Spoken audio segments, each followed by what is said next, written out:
What happens when you purify your body, your mind, your spirit? Something miraculous. The body begins to heal itself. Welcome to the Medicine Girl podcast, where each week we explore new ways to heal your body from the root, igniting your inner healer. You are the medicine. And now, here's your host, Robin Stebbins. Okay. Well, welcome to the Medicine Girl podcast, Kevin Stillwagon. I saw you on Facebook and listened to you talk, most importantly, about vaccines, which I guess now we can say again. My podcasts where we're talking about those are not getting banned, but if you wouldn't mind just letting our audience know just a little bit about yourself. Okay. And maybe something you haven't mentioned on other podcasts, and then we'll just jump right into it. Okay. Well, it's my pleasure to be here, and thank you so much for the opportunity. So I kind of have a unique background. I had two careers. I was a chiropractor, and I was also a major airline captain, most recently retiring from Delta Airlines in 2020. And people ask me, how is that even possible? How can you have two careers like that? Well, most people don't know that when you're a pilot, you can do what's called bidding your schedule down, which is what I was doing. Basically, I would load up my schedule with a normal schedule, which is usually 3 5-day trips. So that's 15 days in a month. And then I would trade those 5-day trips for 1-day trips. So I would stay current, I would stay active as an airline pilot, but I was only flying 3 days a month. Now that did reduce the pay, of course, because you're paid for what you fly. So it wasn't a big deal for me because I had to practice going in the office. And I did that full time. I did both for a while, and then I decided that flying was more fun. So I gave my practice up to my younger brothers who were just graduating from chiropractic college, and I started spending full time in as an airline pilot. So that's how I was able to accomplish both. Now, when I was a chiropractor, that was a long time ago. I graduated in 1980. I was the valedictorian of my class. And I spent a lot of time talking to the public. I did a lot of public speaking, going out and talking to 4-H groups and other health oriented groups that wanted to hear more about natural health and chiropractic. So I did a lot of that, and I became very frustrated back in the early 80s when I saw that people didn't really want to take charge of their own health. They were more interested in having somebody else do that and make all the decisions for them, and they were putting people with medical degrees up on pedestals and just doing whatever they were told to do without doing any of their own research and knowledge, especially when it comes to vaccines. The medical doctors are just taught basically that they are safe and effective. They're not. We can talk about that. And it also taught them that these vaccines had eradicated many of the communicable diseases from the surface of the earth. And we know that's not true also. And we can talk about that. And they're never taught about the dangers of what a vaccine can do to the body, as far as how it stimulates the immune system, what that does, how that causes cellular destruction and levels of pathology every single time. They deny that there's a tie into autism. There most definitely is. We can talk about that. And now we've morphed into more dangerous types of vaccines. And they're really not even vaccines. They're mRNA technology, where they're putting a nucleotide sequence as a code into lipid nanoparticles, having the cells uptake that code and then making a foreign antigen. And that will be presented to the bloodstream of the body, and antibodies will be built against it. Well, that's the science. And, That's what they tell you anyway. yeah, that's the science. And that is demonstratable and repeatable science that, yeah, when you take a foreign substance and inject it into the body, you will get antibodies. And that's exactly what the immune system is supposed to do. But where this has morphed into a very serious problem is that people, and doctors included, have taken on the almost religious belief that these antibodies are going to somehow protect you from getting infected in the future. Well, I can tell you that that's impossible. And I can go through the physiological and biological reasons of why that is. And they will say that it stops the spread. Well, that's also impossible. And we can talk about that. And for those that are paying attention, you saw what happened with the COVID experience. It did not prevent infections. It did not stop the spread. It did not lead us into this realm of what's called herd immunity. And it was impossible for it to do any of those things. And I knew that. And that's why I was, yelling and squawking about this so early on. It actually cost me my career as an airline pilot. I was forced to retire early because I was so outspoken about these things. And I just refused to follow their ridiculous guidelines that they were making everyone do. And I knew for sure that the shot was going to be mandated. I could see that coming. So I started to spend a lot of time in school board meetings and also uh, in council meetings, city council meetings, talking about how dangerous it would be for us to go down the road of mandatory vaccination. So that's kind of why I'm here. I forgot to mention that I did write a book years ago called The Silent Killers. I published that book, self-published that book in 1984, and it has to do with the dangers of losing your medical freedom and also the dangers of all shots that are called vaccines. The book is no longer in print, but I did republish it on my Substack, which is free. So if you're interested in reading what my early writings looked like, and also my current writings, what they look like, they're all on Substack for people to read. A lot of good educational information there, particularly about how the immune system actually functions and where the true protection of infection actually resides. Right. Okay. So I mean, my audience is very well aware of vaccines, vaccine injuries. Um, I don't believe a virus exists whatsoever. It's never been proven to exist. They take cell fragments and take a computer generated program and remodel it.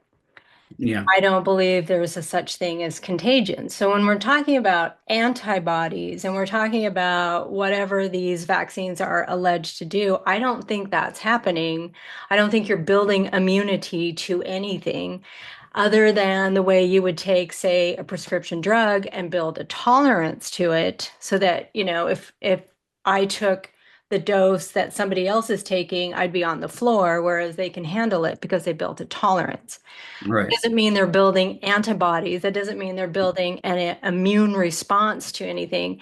So we have to rely on the industry to tell us the science. And the industry is designed to sell us a product, whether that's a prescription drug, a vitamin or supplement, or a vaccine. So, right, I think we're all well aware of polio was caused by DDT spraying and other poisons, and being able to diagnose it. Once they had the vaccine, doctors would lose their medical license if they diagnosed it. So that's how you eradicate a pandemic, so to speak. right. Same thing that happened during the whole COVID. So I'm aware of that. We're aware of that. But I think there's a lot of debate that goes on between, do we actually have an immune system? Do we have these B cells, these T cells, these memory cells that we can manipulate with these injections, or is it just simply another story to sell the public to make a lot of money and then inject people with poison so that they 10x or 100x their investment and we get all of these other fallout illnesses from the original products? So you take blood pressure medication, you could get renal disease. You take a vaccine, you could get who knows, Yeah. all the other fallout illness from taking that original product. Yeah, well, there's no question about that. All of these products are definitely toxic and they do have adverse reactions. Getting to your claim that there is no contagion, there is contagion. I'll give you a very simple example. It's athlete's foot. If you walk through a shower or a common area that has the athlete's foot spores on the floor, there will be a transmission of that spore from the floor, yes, to your foot. And if the terrain in your body will allow that spore to flourish, now you have a case of athlete's foot. That's just a very, very simple explanation. Now, as That's far as not where, that's not what I would call contagion, though. I mean, okay, you're being exposed to something that we can visually see, yeah. right? So, And but your complaint about a virus is that you cannot see them. And that's true. It takes an electron microscope to be able to visualize, that's and not my you're complaint. shaking your head saying that these are just extracellular fragments. That's entirely possible because they do look the same. Now, the claim from the people and the scientists who say that viruses do not exist, and you mentioned this, they will say that as a part of normal cellular breakdown, whether it be senescence or whether it be apoptotic signaling or just the cell dying normally, that you will have cellular fragments left over.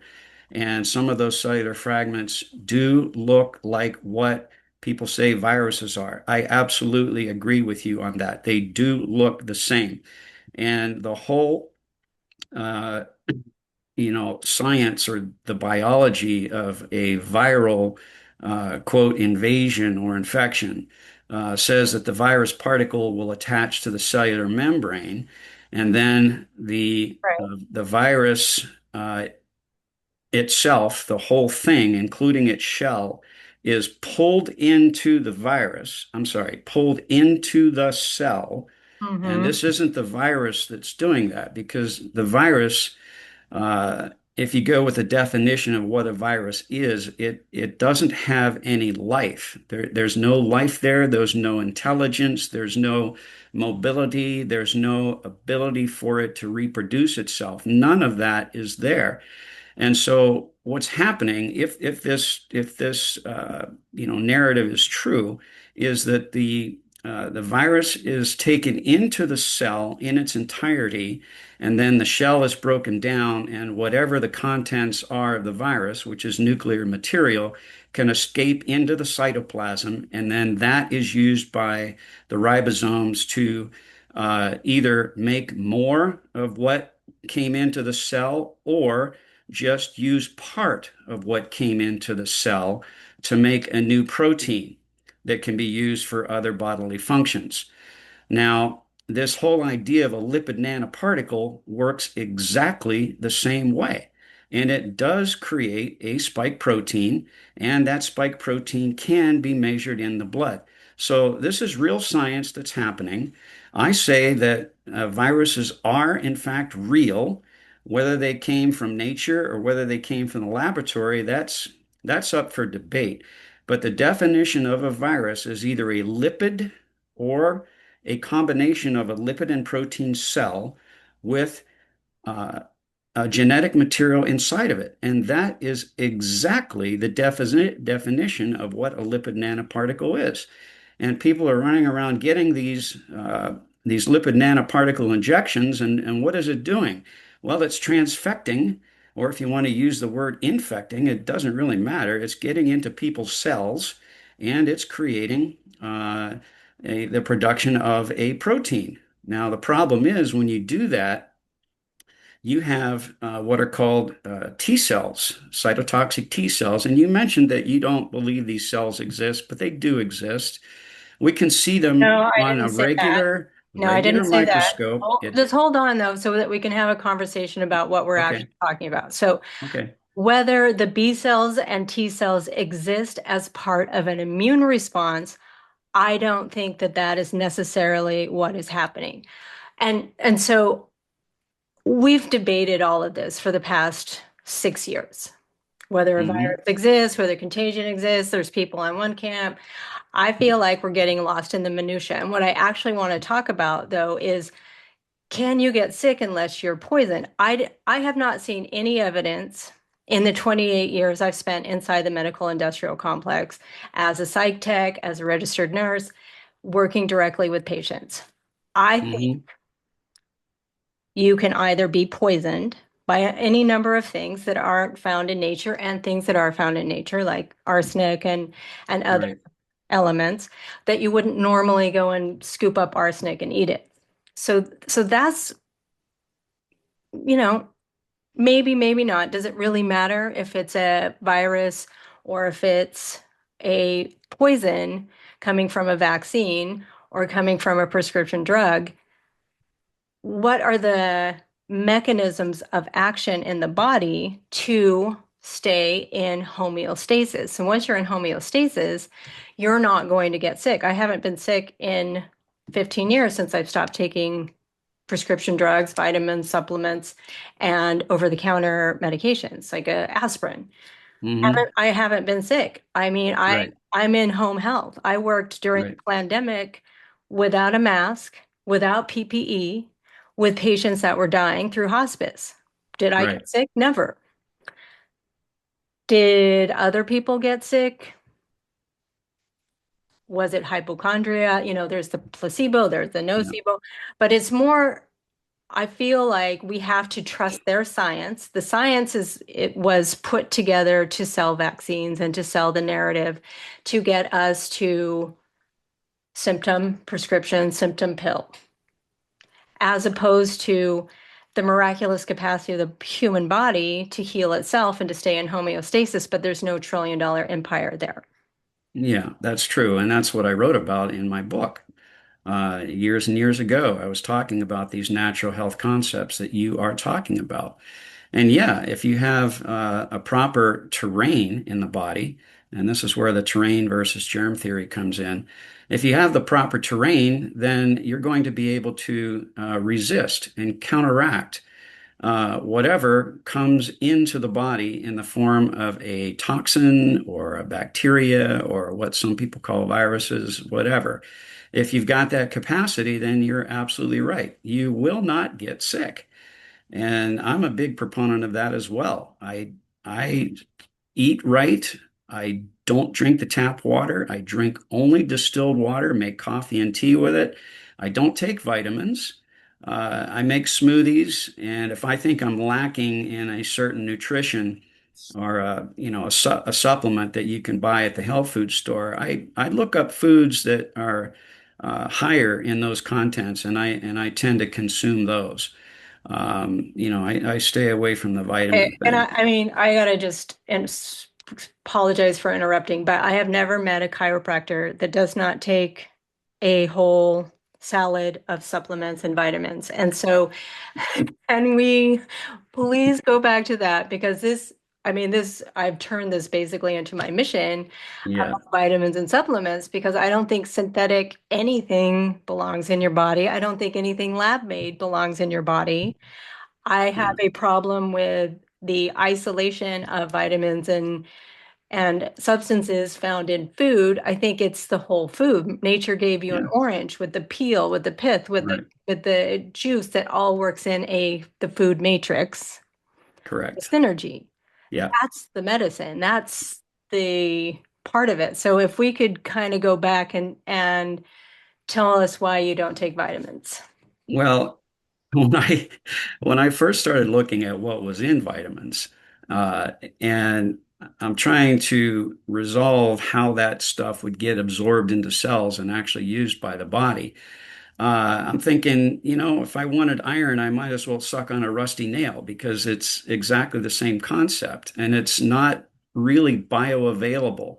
Uh, there may be some vitamins that are better than others, maybe some that are used with a cold pressed technique of getting the vitamin extract, but uh, again, I just don't take those. I agree with you that nature gave us everything we need, and it's in the form that we should consume it and use it. And it's just better for your body that way. So yeah, we're in total agreement on that one. Absolutely. Um, I do want to make one more comment about the virus thing. They say that there's going to be fragments left over. There will, in fact, be fragments left over. There's no question about that. And they say that if you take those fragments and plug it into a computer program, that it will come up with a nucleotide sequence that will be the sequence that they say belongs to a virus. Well, here's the problem with that. If you take the cellular debris that's left over from normal cellular breakdown, whether it be senescence that I talked about, or whether you purposefully kill the cell, or whether it had an apoptotic signal where it degenerated itself, the fragments that are left over are going to be anywhere from 150 to 200 nucleotides long. They're not going to be little tiny fragments that are about 20 nucleotides long. So I say that we actually do this experiment and prove once and for all that you can take a computer and feed it the cellular debris that's left over from natural cell breakdown and have it come up with the nucleotide sequence that is exactly what they say the nucleotide sequence of a virus is. I say it cannot be done. It can be done if you cheat, if you put what's called a nuclease in the mix that will give you those smaller fragments, then yeah, you'll have a computer that will be able to do that. So what I'm saying is the experiment has never been done, but it should be done. And that'll give us some indication as to whether or not what's left over from natural cellular debris could be what's called a virus. Let's go ahead and do that experiment. I've talked to numerous labs about this. I've talked to Ryan Cole about this. He said it should be done. I've talked to Dr. Brian Bridle up in Canada. He said, yes, something like that should be done. Nobody wants to do it. I've talked to But Del why would Bigtree nobody about want to it. do it? There's no money in proving a virus doesn't exist because Okay. then you have 85% of the population that you got to sell them a brand new story. You got to go Yeah. through all the propaganda and sell them Yeah. a new So nobody really has the interest in doing it because the propaganda machine is just so powerful. right. And they say that you inject a foreign protein and you're going to get antibodies. That's true. This has been measured. It's been duplicated. I know you say you don't believe that antibodies exist or that there's an immune system, but there most certainly is. And they've been able to track these things with what's called nucleotide tagging, where they can actually modify the nucleotide sequence of the antibody and actually track it and see where it goes in the body. So yeah, these things have all been done. But it is a story. You're right. And the story is that whatever is produced by injecting these toxic substances in your body is somehow going to miraculously prevent you from becoming infected. It can't do that because whether you believe the antibodies exist or not, if they do exist, where are they physically? They are inside of you. They are behind what's called the epithelial barrier, which is our God-given mechanism that protects us from all toxins, from all foreign invaders. And it's supposed to be a strong, tight junction barrier that covers all of your mouth linings, your nose, all through your lungs, your gut lining, your ears. It's all there, and it's a natural protective mechanism. So when you inject something into the body to create something that's supposedly going to protect you, it is inside the body. It's on the wrong side of the fence. It's on the wrong side of the barrier to give That you would any have never protection been at there. all. All it's going to do is react. And when it reacts, it can react in a really bad way. And that's why some of the people that we saw get shot up with this COVID stuff that's layered with polyethylene glycol that's supposed to keep those lipid nanoparticles from sticking together. Some people were super sensitive to that polyethylene glycol, and within minutes of getting injected with this stuff, they end up with a hyper uh, anaphylactic reaction, and some of these people died. Hmm. Now, I mentioned that, they put the polyethylene glycol in there to separate the lipid nanoparticles. That's exactly what it's there for. And I talked to Robert Malone about this. I said, now, when that stuff is injected into the body, what happens to the lipid to the polyethylene glycol? He said, well, it's designed with what's called a short acyl chain, so that it immediately falls off the lipid nanoparticle. Well, I disagree with that. I've looked at this numerous times, and the reason I disagree with that is because they have used pegylated particles and put them into people expecting to get an antibody response. And some of the people didn't get an antibody response. And why was that? It's because they already had antibodies against polyethylene glycol because they've been exposed to it in cosmetics. Maybe they've been exposed to it at their workplace, and those antibodies that they already had attached to the lipid nanoparticle and neutralized it.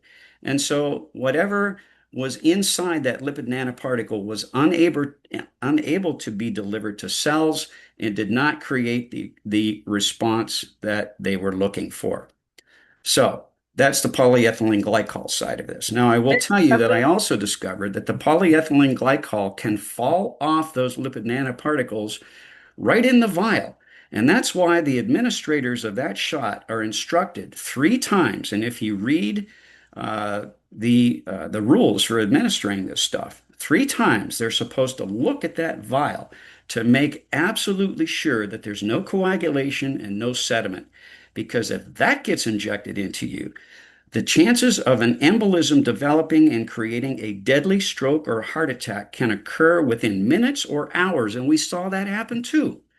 So, all of this idea of injecting something into the body, thinking that it's going to protect you, is extremely dangerous. I would never do it. You couldn't pay me $1 billion to do it.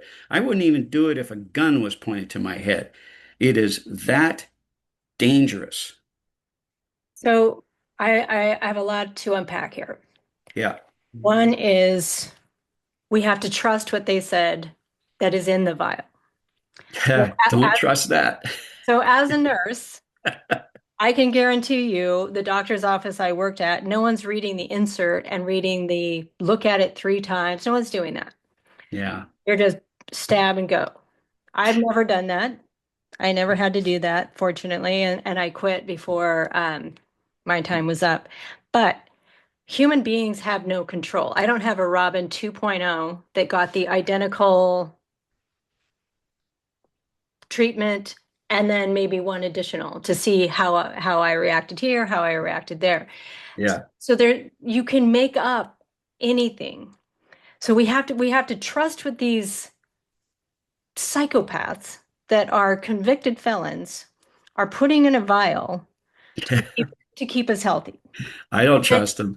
And then we can go on to how bad was my batch, because then we can see, like, it doesn't necessarily the person building antibodies necessarily, Yeah. then it was a batch of these vials, which Andrew Wakefield had talked about way back in 2020, when Yeah. he was saying, they experiment on people. They don't want to send a whole batch of these vaccines to Houston, Yeah. Texas, and have 27 people dying at the same clinic. People Yeah. are going to say, I'm not taking it. That's crazy. But Hmm. if you have one person over here, one person over there, it's not news. Now, then we go That's how they do it.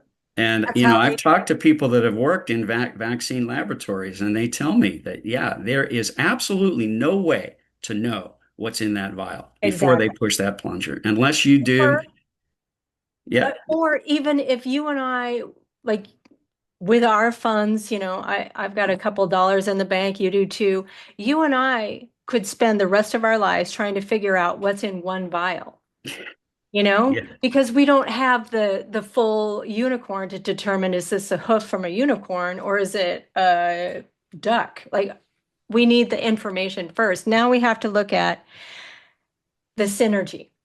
So, so when we're talking about all of these different ideas, we'll call them that, from antibodies to T cells to building immunity, we look at synergy. So if I'm just going to talk about vitamin D3, I'm going to talk about sunlight.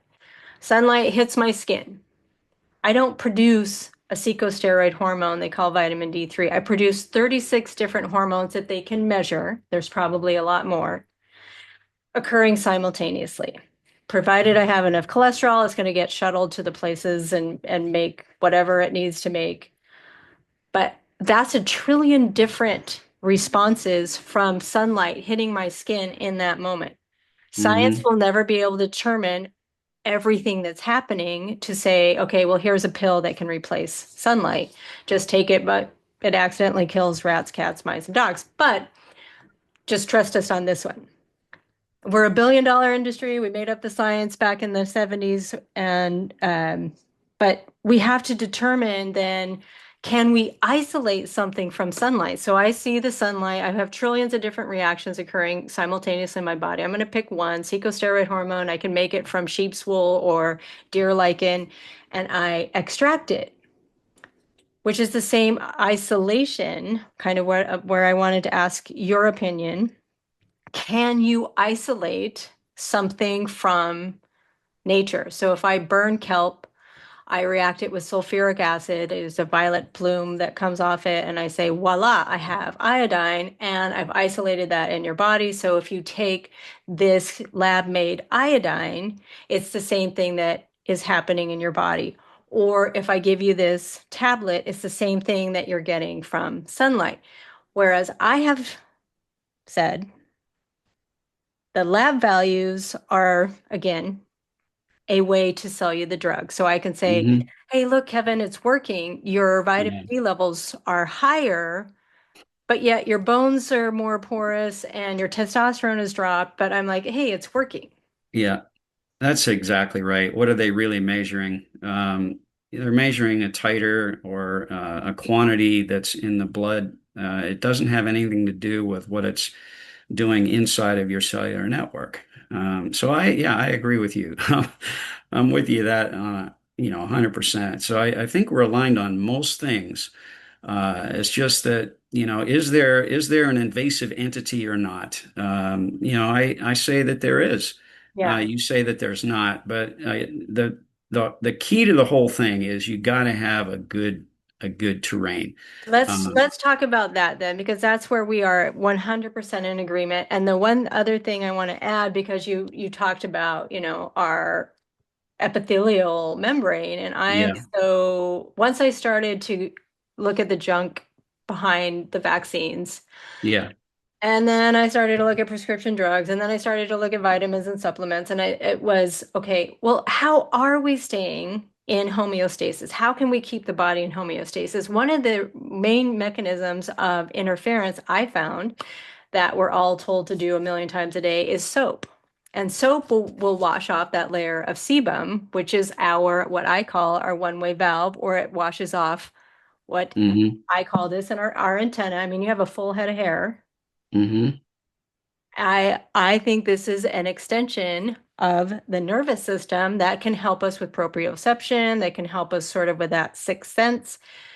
But when we wash it off, what happens if we demyelinate our electrical system inside our body?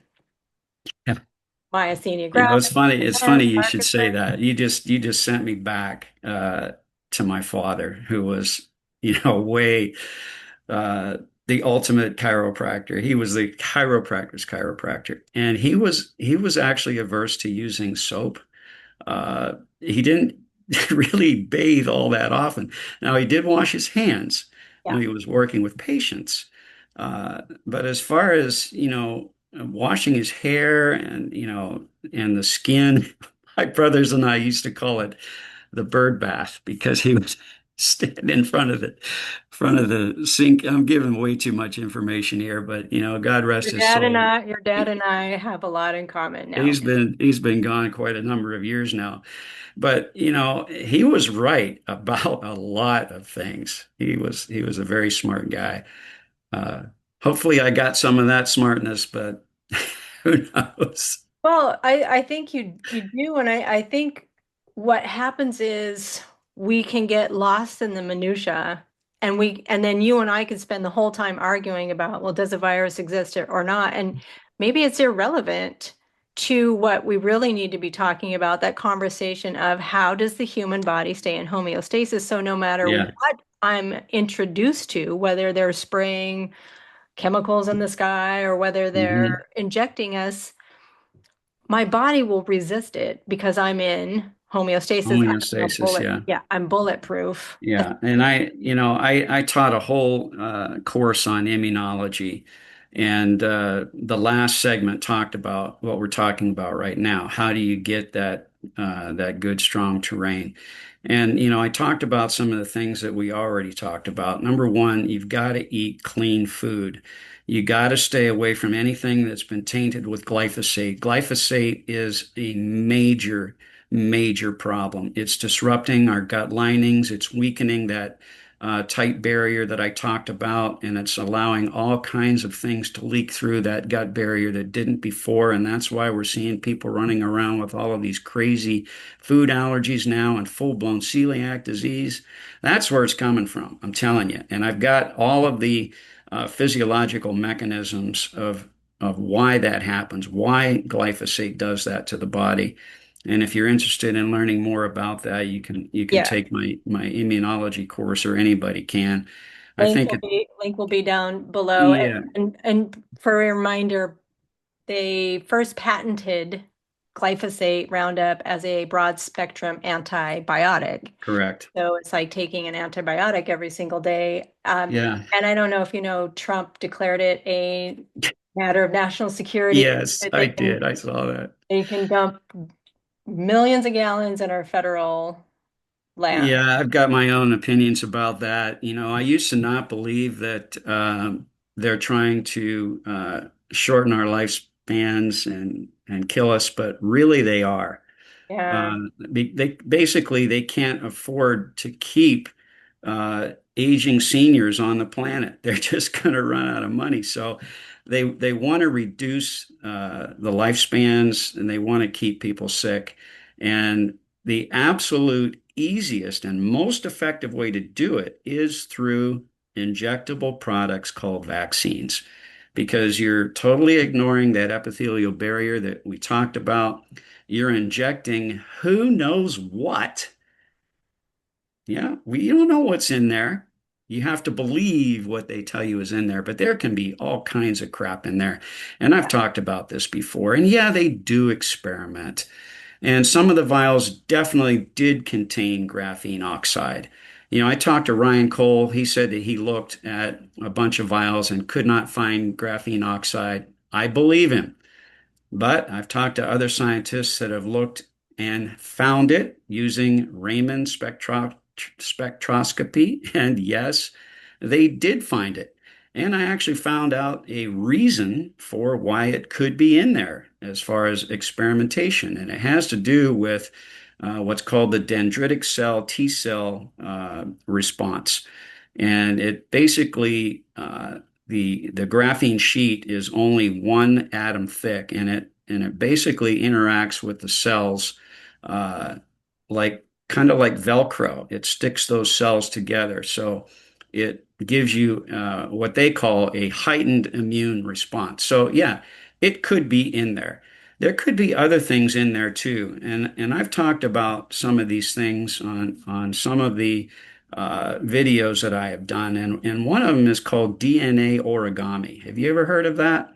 DNA I origami? have never heard of that. Yeah, well, some people don't even believe that DNA exists, but I can tell you that it does exist. We have X-ray images of it. It is a helix structure, and they can modify that structure in the lab just by changing nucleotide sequences. And they end up with what are called DNA fragments that are origami, and they call it origami because once it's injected into the body and it starts reacting with the biology and the different uh, acidity levels in the body, uh, based on their shapes. They're not intelligent things, but based on their shapes, they can find each other and start assembling into little tiny structures. And some of these structures can actually gain movement and perform certain tasks with inside the body. And people say, well, that's crazy. They can't do something like that. Well, they most certainly can. And if you want to read about it, you can certainly, ask artificial intelligence and pull up some papers about DNA origami. But if you look at the flagellum on a small protozoan, for example, that thing that wiggles around and propels it Hmm. through. I mean, how does that happen? It happens. Uh, Basically because of DNA origami. It's DNA structures that are forming these little motors, if you will, that actually move stuff. We've got the same thing going on in the cilia that covers our airways. And, Right. it's all intelligent actions that are taking place there.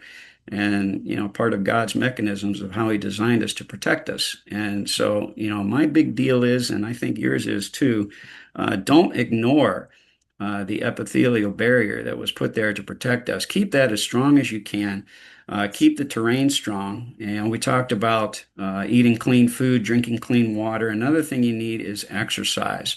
You absolutely have got to get your heart rate up at least 3 times a week. And the reason for that is because the blood supply through all of your capillaries and veins is carrying nutrients and also oxygen to all tissues of the body that need it, and they're also carrying waste products away.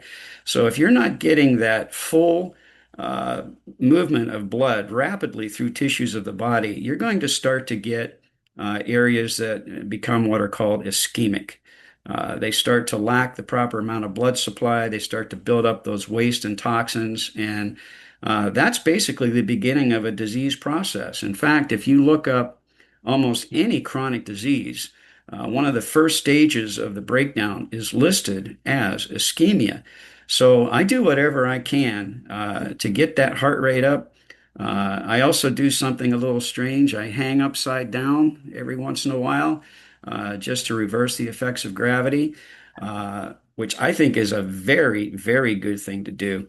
And another thing that you should do is Well, get. how do you do that first? Or is it something that's holding onto your feet, or do you Yeah, by it's your? it's the device that I have is made by Teeter, Teeter, and you can find them on the internet. Many people are selling them cheap because they found out that they can't tolerate them. Some people just can't. You have to be in pretty good physical shape to do this. Now, it will hold you on a slight angle if that's what you want, but to really get the full effect, you need to go, completely vertical and hang completely upside down. And so let's see, we mentioned exercise. Another one is reducing stress Mm. because stress is a very significant impact on weakening, the terrain and the defenses of your body. So, try to stay stress-free and happy as much as you can. Do things that you actually enjoy doing, and don't get stuck in the grind of daily life. And another one that you and I have talked about is the sunshine. I live in Florida. I'm a big, big fan of the sunshine. I get out and walk in it every day, and I do it in midday in the strong sun. So I'm out there for an hour and a half with my shirt off, and I do not wear sunscreen. I do not use sunglasses. In fact, I look directly at the sun in the mornings and in the evenings. And I can't really explain what it does, but if you've tried it, I think you know what I'm talking Yeah. about.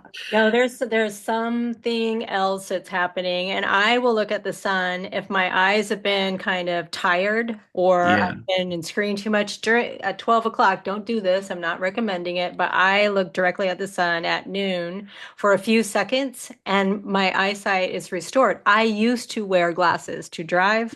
I yeah, used to wear prescription sunglasses from doing these techniques, everything that you and I are talking about. I don't yeah, have glasses anymore. Almost in my sixth decade, and I don't need reading glasses. I don't need any of the things that they tell us are normal signs of aging, which they are not. I do not believe yeah. that. But Well, sorry. that's amazing. I'm glad that you were able to crack that secret code. Well, I think the main thing that made the biggest difference was not wearing sunglasses. I mean, because I have green eyes, I would wear Yeah, them 24/7. Like I would not go outside without sunglasses on. If I forgot them, I'd go to the drugstore and buy them. And yeah, when I stopped doing that, my eyesight started getting better, and then I started dovetailing it with all the other things. But that was the biggest difference, and doing things in the dark. Like I can see now in the dark. yeah. Well, we're definitely aligned on that. I've never been a big fan of wearing sunglasses. And I too have looked at the sun directly at midday, and you're right, you can't stare at it, but you can look at it for, just a small, short amount of time for sure. Yeah. And it seems like everything that they told us to never do, we should probably do. Don't look at the sun. Don't do Yeah. that. It'll make you Oh, go yeah, blind. And exactly. yeah, and things that they tell you that you should do to protect yourself, we probably shouldn't do. Like you got to slather yourself with that carcinogenic sunscreen. No, you don't need to be doing that. Well, and women that wear makeup, most of the makeup has carcinogens, but it also has SPF, which I think this is why women age quite more poorly than men, or Yeah, age more quickly than men, because they're always wearing that toxic makeup 24/7. yeah, I agree with you on that. Now there are supposedly some sunscreens that are better than others. I've heard that if you use, I think it's zinc, Zinc titanium and oxide. zinc, Mhm. that they'll be Titanium okay. freezing. Well, Yeah, again, though, what we're talking about is once the sunglasses were gone, I never burned. I don't have age spots. I don't have anything that would indicate I need to wear a type of sunscreen. There are people that are, maybe red hair and are more sensitive to the sun, yeah, would suggest clothing, like linen clothing, rather than even the zinc or yeah. any type of block. Yeah, that's what I recommend people do. If you're that afraid of the sun, wear a sun hat. You don't really need to be wearing sunglasses, but cover up. Wear light linen tops and bottoms, and just be cool. But you can still be out in the sunshine and get the benefits of it. And a lot of that benefit is actually ultraviolet. Uh, I'm sorry, infrared, which is Hmm. just basically the heat from the sun. And that's another thing that many cultures that have been doing for years, and those that do it are definitely healthier. And those are the ones that use frequent saunas and sweating out the toxins, and also using cold plunges to really stimulate the body. I'm not a big fan of the cold plunge. I know. I'll take a cold shower at the end of my hot shower, but I don't jump into ice. Have you ever done it? I've done it. I don't enjoy it either. I avoid it. I do love Yeah. a very hot sauna. I know when my brother lived in Finland for a year with a Finnish family, they literally cut a hole in the ice. They take their hot sauna and they go jump in the hole in the ice and come back out and, go back and forth, which more power to you. And they're probably pretty healthy. They're very healthy, very, Good. very vigorous systems. But yeah, I Yeah. mean, with all of those things, you can Yeah. live. What I really am after, because I go into memory care wards often, it's 2 or 3 Yeah. times a week to see patients. And that is not a way to end your golden years because they don't know their No, name, they don't know any of their memories, they can't pass on the no. wisdom to their children. So what I'm after here is longevity and health Yes. in that longevity. And all of Yeah. the things, it's very simple. You know, what Hmm. you're recommending, I can't sell to the public for $1 trillion. I can't sell you sunlight. Yeah. I mean, yeah, Now, get yeah, and I think I've heard you say this, and I'm in 100% agreement with you. And it's on the last installment of my course that I taught. And there is no silver bullet, yeah. and I see so many of my friends that I've become quite close with in the health freedom movement, and they are moving on to selling all of this stuff, and I'm like, and I've actually invited me to, come on with them, and I'm like, no, I'm not doing it. It doesn't resonate with me. Yeah. Uh, I really appreciate that in you. yeah. I really do because it boils down to, probably what your dad did and Hmm. recommended. It's all free to every single person on the planet. We all have access to these things. Well, maybe not fresh water thanks to Nestle and these other corporations, but for the most part, with a little ingenuity, I mean, I go and get my own spring water from Stinson Beach and Hmm. I get out in the sunlight and I do all those things that I practice because I can see the other side. I can see, my grandmother lived to be Yeah. 96, healthy as a horse. And Yeah. Well, I'm not to brag, but I'll be 69 years old here in a couple weeks, and I don't have any chronic illnesses at all. Um, I rarely get sick, and I will tell you, and I think you'll agree with this next statement. Health is not the absence of symptoms. Health is homeostasis. And sometimes when you're in homeostasis, you are dealing with symptoms because the body has to go through a detoxification process every now and then. And so, yeah, we have various ways that we detoxify. Some of them can be unpleasant, like vomiting or diarrhea. Uh, but this brings back, what we talked about with the toxins that you're exposed to. You absolutely have got to stop injecting that stuff into your body. Everybody who's listening to me, it doesn't make any sense. It's not going to stop an infection from happening. If you believe infection happen, it won't do that. It won't stop the spread, and it won't lessen your experience with the disease either. They tried to switch that narrative on us kind of at the last minute, where Fauci said, "Well, okay, I'll finally admit it. It doesn't do the things that we said it would, but it will lessen your symptoms." And that's absolutely not true. If you look at the increase of what's called all cause mortality, you will clearly see that areas that aggressively pushed this nonsense have higher rates of mortality, including areas in the United States of America. And there were countries like Africa and Haiti that fared way better than us because they didn't do that mass vaccination procedure. So, yeah, do a little research, get out there, find out what this stuff actually does to your body when it's injected. And, there's another friend of mine. You may have heard of him. His name is Marc Girardot. He's from France. Are you familiar with his work on the bolus yeah, theory? yeah, Yeah, he's on to something big yeah, there. Really, really big because what he's saying, and he's backing it up with the evidence, is that it really doesn't matter what they say is in that vial, just the action of using a needle, shoving it through that epithelial barrier, and then pushing that plunger all at once, very quickly, is pushing a high pressure ball of who knows what directly into the interstitial fluids. You've broken blood vessels now, and it is going to get into the venous side which is the lower pressure side. Some of it will go arterial for sure, but most of it goes venous.